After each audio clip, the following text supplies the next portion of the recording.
লাগবে না কোনো আটা, ময়দা, সুজি কিংবা তেল।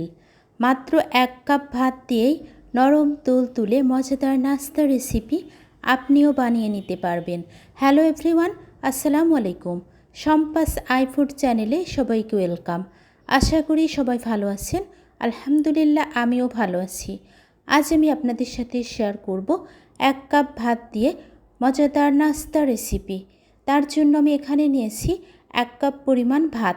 সেই 1 কাপ পরিমাণ ভাতের মধ্যে হাফ কাপ পানি দিয়ে আমি পেস্ট করে নিলাম। এখন এটাকে ছাঁকুনির সাহায্যে ছেঁকে নেব। যারা যারা ভিডিওটি দেখতেছেন কিন্তু এখনও লাইক দেন নাই, আমার ভিডিওর কোনো অংশ যদি ভালো লেগে থাকে অবশ্যই একটা লাইক দিয়ে দেবেন।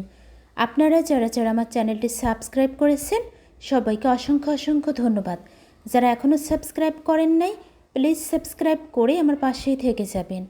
ছাঁকুনিতে যদি ভাতের কোনো গোটা থেকে থাকে সেটা কিন্তু ফেলে দিতে হবে। আর এমনিতেই ভাত পেস্ট করে যদি কোনো রেসিপি বানানো যায় সেটা কিন্তু একেবারে নরম তুলতুলে হয়।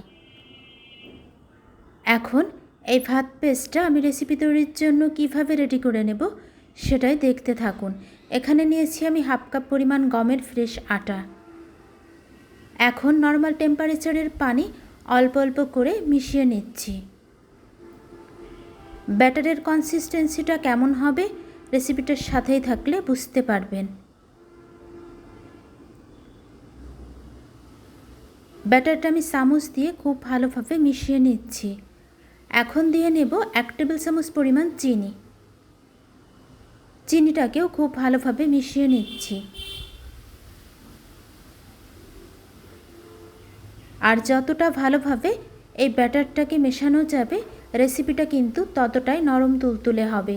এখন একটা ডিম ভেঙে নিয়েছি, এই ডিমটাকে ব্যাটারের মধ্যে দিয়ে নিলাম। ডিমটাকেও খুব ভালোভাবে মেশাতে থাকবো।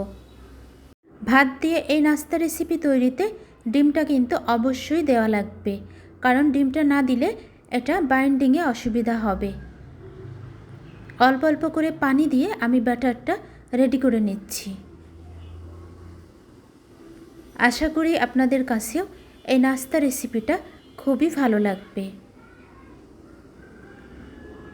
রেসিপিটা তৈরিতে সামান্য একটু লবণ দিয়ে নিয়েছি, তবে সেটা অফ ক্যামেরা হয়ে গেছে। ফাইনালি ব্যাটারটা রেডি হয়ে গেছে। এখন চলে যাচ্ছি রেসিপিটা বানানোর জন্য। গরম ফ্রাই প্যানে আমি চামচের সাহায্যে 1 চামচ পরিমাণ ব্যাটার দিয়ে নিচ্ছি। এবার চামচ দিয়ে খুব ভালোভাবে ঘুরিয়ে নিলাম। আর এই নাস্তাগুলো কিন্তু একটু পাতলা হবে, তার জন্য ব্যাটারটাও একটু পাতলা করে নিয়েছিলাম। একটা রেসিপি 1 পিঠ হয়ে এসেছে, এখন উল্টিয়ে দিলাম। একটা নাস্তা বানানো হয়ে গেছে, এখন সার্ভিং প্লেটে উঠিয়ে নেব। সেমভাবে আমি আরেকটা রেসিপিও দিয়ে নিচ্ছি।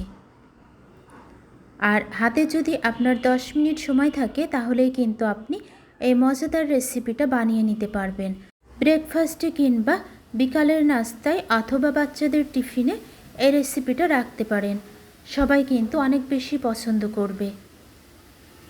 আর একটা রেসিপি বানাতে মাত্র 1 মিনিট সময় লাগতেছে।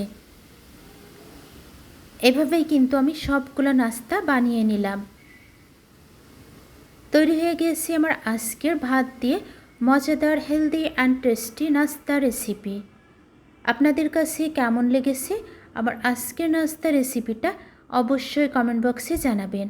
যারা যারা এতক্ষণ রেসিপিটার সাথেই ছিলেন সবাইকে অসংখ্য অসংখ্য ধন্যবাদ ধৈর্য সহকারে আমার রেসিপিটা দেখার জন্য। সবাই ভালো থাকবেন, সুস্থ থাকবেন।